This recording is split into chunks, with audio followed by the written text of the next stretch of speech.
happy Thanksgiving. Walang trabaho ngayon.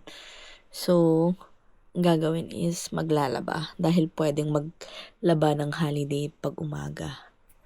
So, maglalaba, DIY steak. Gawa ko ng steak with mashed potato on the sides. Yun lang, dito lang sa bahay. So, kape muna tayo. Black coffee lang, tapos 1 scoop ng sugar at tsaka Spanish bread. Yun lang. Morning everyone. And meanwhile, nag-load na ako ng mga labada ko.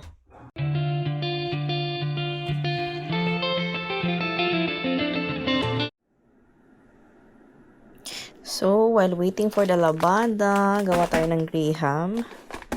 So, meron akong canned mangoes. Hindi ko pa na-try, sana masarap. Cream and condense. So, ito na yung pang steak natin. Ito, potato for mashed potato. And then, ito yung steak ko. At ito lang yung nilalagay ko. Yung steak seasoning niya.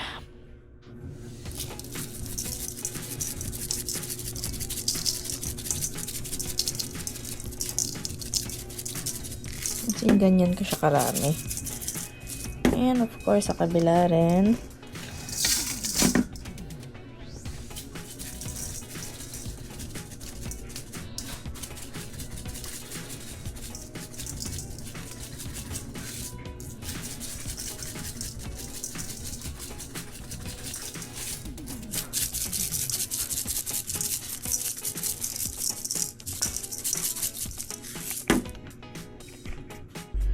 So, time to fry. Nagbuboil na yung mashed potato ko. Ito na. And, i-heat na natin yung ating pan.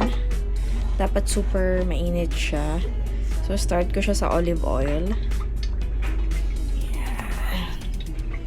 Wala nang herbs to. You know.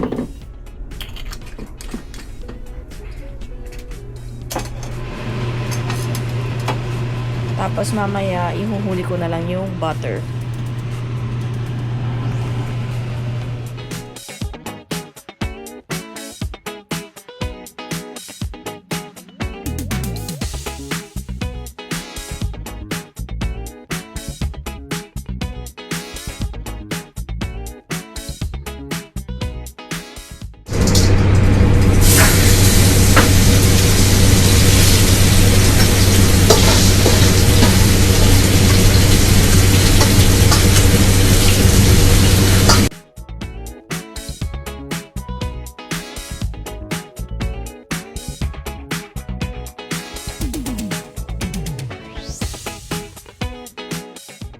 Okay, moment of truth. Dapat medium rare. At least medium rare.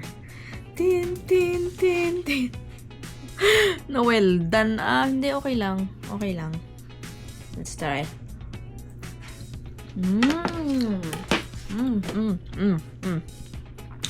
Good.